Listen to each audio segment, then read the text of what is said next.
Channel viewers எல்லாருக்கும் வணக்கம். இன்றைக்கி டேட்டு பார்த்திங்கன்னா 20 மே 2026. இன்றைக்கி வந்து வெட்னஸ்டே. ஸோ நாளைக்கு வந்து வேலைக்கிழமை சென்செக்ஸ் எக்ஸ்பைரின்றதுனால இன்றைக்கியும் ஓரளவுக்கு சென்செக்ஸ் வந்து புதன்கிழமை இன்றைக்குமே ஒரு மினி எக்ஸ்பைரி மாதிரி தான். ஸோ டிகே வந்து நல்லா இருக்குன்றதுனால நான் நிஃப்டி சார்ட்டை பார்த்து அப்படியே சென்செக்ஸில் இன்றைக்கி நான் ட்ரேட் பண்ணிக்கிறேன். ஓகேங்களா? ஸோ இன்றைக்கி பார்த்தீங்கன்னா ஒரு நல்ல ஒரு ட்ரேடு தான். ஏன்னா சில நேரங்களில் பார்த்தீங்கன்னா என்னோடய ட்ரேடு வந்து டபுள் சைடுமே வந்து ரன்னிங்கில் இருக்கும். ஒரு நான் டைரெக்ஷனல் மாதிரி ஒரு டபுள் சைடாகவுமே சம்டைம்ஸ் நான் போட்டுப்பேன். அது ஏன்னா ஃபஸ்ட்டு ஒரு ட்ரேடு நான் டைரெக்ஷன் ப்ரிடிக்ஷன் பண்ணி ஃபஸ்ட்டு ஒரு ட்ரேடு எடுக்கிறேன்னா, ஒரு வேளை அது ஆப்போசிட் திரும்புதுன்னு எனக்கு ஒரு ரிவர்சல் என்ட்ரி வருதுன்னா சைமல்டேனியஸாக நான் இன்னொரு ட்ரேடும் நான் போட்டு வச்சுருவேன். அப்படி பண்ணும்போது எண்ட் ஆஃப் த டே எனக்கு பிரேக் ஈவனில் முடியலாம், இல்லை ஒரு சைடு மட்டும் நம்மளுக்கு சின்ன ஸ்டாப் லாஸ் அமையும். அந்த டைரெக்ஷனில் போச்சுன்னா நல்ல ப்ராஃபிட்லேயும் முடிக்கலாம், இல்லாட்டி உங்களுக்கு சின்ன லாஸோ பிரேக் ஈவனோ சின்ன ப்ராஃபிட் இந்த மாதிரி முடிக்கலாம். பெரிய லாஸஸ் வர வாய்ப்பு இல்லை, பட் வந்தால் ப்ராஃபிட் வர்றதுக்கு தான் நிறைய வாய்ப்புகள் இருக்குது. ஓகேங்களா? ஸோ அந்த மாதிரியான நாட்கள் வரும். அந்த மாதிரியான ஒரு நாள் தான் இது. ஸோ இதை எக்ஸ்பிளைன் பண்ணி ஒரு லைவ் ட்ரேட் எடுத்து இன்றைக்கி என்ன பிஎன்டில் நான் உங்களுக்கு வந்து ரிவீல் பண்ணலான்ட்டு தான் இந்த வீடியோ நான் பண்ணிகிட்ருக்கேன். இன்றைக்கி ஆக்சுவலாக பார்த்தீங்கன்னா நான் முதல்ல ஒரு அப்சைட் ட்ரேடு தான் எடுத்தேன். 50 EMA தாண்டி க்ளோஸ் வைக்கும்போது ஒரு அப்சைட் ட்ரேட் நான் எடுத்தேன். பட் வந்து எனக்கு அதுக்கப்புறம் மார்க்கெட் ரிவர்சல் ஆகிற மாதிரி தெரிஞ்சதால் அப்படியே சைமல்டேனியஸாக இன்னொரு டவுன் சைட் ட்ரேடும் நான் எடுத்துக்கிட்டேன். இப்போ பொசிஷன்ஸ் பார்த்தீங்கன்னா 75,000 கால் ஆப்ஷனும் ஒரு 16 லாட் நான் செல் பண்ணி வச்சுருக்கேன். 75,000 புட் ஆப்ஷனையும் ஒரு 13 லாட் வந்து நான் செல் பண்ணி வச்சுருக்கேன். ஸோ ஏன் நான் புட் ஆப்ஷன் 13 லாட் நான் செல் பண்ணேன்னா, என்னோட ரிஸ்க் பெர் ட்ரேட் வந்து 40,000 ஒரு ட்ரேடுக்கு. ஸோ டிவைடட் பை இந்த புட் ஆப்ஷன் இருக்குல்ல, அப்சைட் ட்ரேட் எடுத்தேன்ல, ஸோ அதோட ஸ்டாப் லாஸ் பார்த்தீங்கன்னா 150 பாயிண்ட். ஸோ அப்படி பண்ணும்போது இல்லை சென்செக்ஸோட லாட் சைஸ் கன்வெர்ட் பண்ணால் 13 லாட். ஸோ நான் 13 லாட் போட்டேன்னா என்னோட ஸ்டாப் லாஸ் ஹிட் ஆனாலும் நான் 40,000க்கு மேலே லாஸ் பண்ண மாட்டேன். அதனால அந்த அப்சைட் ட்ரேடுக்கு வந்து இங்கே பார்த்தீங்கன்னா என்னோட அந்த 75,000 புட் ஆப்ஷன் வந்து நான் 13 லாட் தான் போட்டிருக்கேன். அதுக்கப்புறம் down side trade call option எடுத்திருக்கேன்ல, 75,000 கால் ஆப்ஷனு, அது ஏன் நான் 16 லாட் நான் போட்டிருக்கேன்னா, என்னோட ரிஸ்க் பெர் ட்ரேடு வந்து 40,000 டிவைடட் பை அதோட ஸ்டாப் லாஸ் வந்து எனக்கு 120 பாயிண்ட் தான் வந்துச்சு. ஸோ அதனால் டிவைடட் பை சென்செக்ஸோட lot size 20 equal to 16 lot. So அதில் வந்து நான் 16 லாட் நான் போட்டு வச்சுருக்கேன். எனக்கு போய்ட்டு அந்த ட்ரேடு ஸ்டாப் லாஸ் ஹிட் ஆச்சுனாலும் நான் 40,000க்கு மேலே லாஸ் பண்ண மாட்டேன்.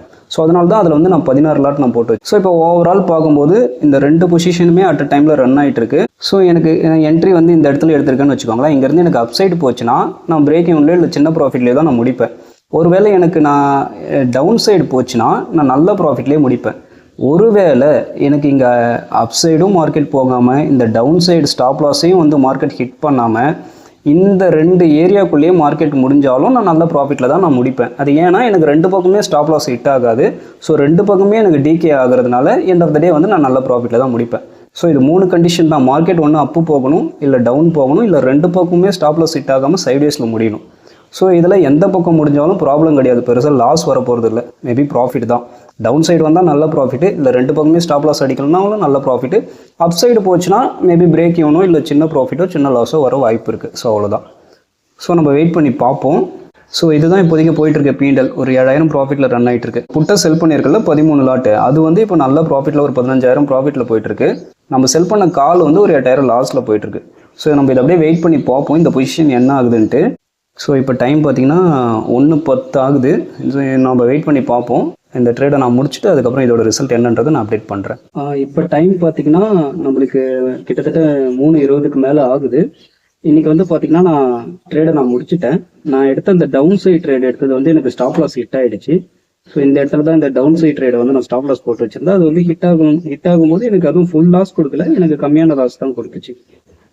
அந்த கால் ஆப்ஷனை செல் பண்ணது வந்து ஒரு 25,000 பக்கம் லாஸ் கொடுத்துச்சு அந்த ஸ்டாப் லாஸை ஹிட் பண்ணும்போது. ஏன்னா நம்ம செல் பண்ணுறதுனால நமக்கு ப்ரீமியம் டிகே இருக்கிறதுனால நம்மளுக்கு வந்து லாஸ் வந்து ஃபுல் லாஸ் சம்டைம்ஸ் பெருசாக ஆகாது. ஸோ அதில் வந்து பாதி லாஸ்க்கு கொஞ்சம் மேலே தான் 25,000 தான் லாஸ் ஆச்சு. 40,000 லாஸ் ஆக வேண்டிய இடத்துல எனக்கு இந்த இடத்த தொடும்போது 25,000 தான் லாஸ் ஆச்சு. பட் நான் எடுத்து வச்சிருந்த சைமல்டேனியஸாக நான் எடுத்து வச்சிருந்தால ஒரு புட் பொசிஷனு. ஸோ அந்த புட் பொசிஷன் வந்து திரும்ப எனக்கு போயிட்டு ப்ராஃபிட்டில் முடிஞ்சிருச்சு. ஓகேங்களா? இந்த புட் பொசிஷன் பார்த்தீங்கன்னா எனக்கு என்னோட டார்கெட் லெவல் போகும்போது எனக்கு நல்லாவே இருந்ததால பிரேக் ஈவனுக்கு மேலே ஒரு 7,000 ப்ராஃபிட் வந்துட்டதால நான் வந்து அந்த ட்ரேடை வந்து நான் க்ளோஸ் பண்ணிக்கிட்டேன்.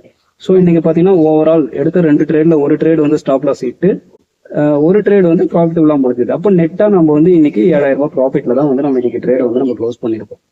ஓகேங்களா? இது மட்டும் டவுன் மட்டும் நல்லா கண்டினியூ ஆயிருந்தா கண்டிப்பாக நல்ல ஒரு பெரிய ப்ராஃபிட்டே நம்ம பார்த்துருக்கலாம். பட் அது வந்து அப்சைடே போனதால நான் அப்பயே சொல்லியிருந்தேன் இந்த வீடியோட ஸ்டார்டிங்ல, அப் சைடு போச்சுன்னா நம்மளுக்கு பிரச்சனை கிடையாது. ஒன்றும் பிரேக் எவன்ல முடியும், இல்லை சின்ன ப்ராஃபிட்ல முடியும், இல்லை சின்ன லாஸ்ல தான் முடியும். பட் அதுவே டவுன் சைடு போச்சுன்னா நல்ல ப்ராஃபிட் முடியும். ஆனால் இன்னைக்கு டவுன் சைடு வரல.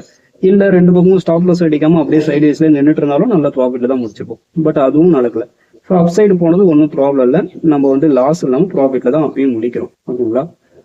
ஸோ இந்த வீடியோ உங்களுக்கு யூஸ்ஃபுல்லாக இருந்திருக்குன்னு நினைக்கிறேன். ஒரு ட்ரேடை நம்ம எப்படி ப்ராப்பர் பிளானோட எடுக்கணும், கரெக்டான பொசிஷன் சைசிங் எப்படி பண்ணணும், ஒருவேளை ஆப்போசிட் போச்சுன்னா எப்படி ஒரு அட்ஜஸ்ட்மெண்ட் ட்ரேட் எடுத்து நம்ம அதை பெரிய லாஸ் இல்லாமல் பிரேக்கையும் முடியும், இல்லை சின்ன ப்ராஃபிட்லையும் முடிக்கிறதுன்ற மாதிரியான விஷயங்கள் எல்லாம் நீங்கள் தெரிஞ்சிட்டு இருந்திருப்பீங்க. மீண்டும் அடுத்த ஒரு வீடியோவில் நல்ல ஒரு பதிவோடு நான் உங்களை சந்திக்கிறேன். தேங்க்யூ.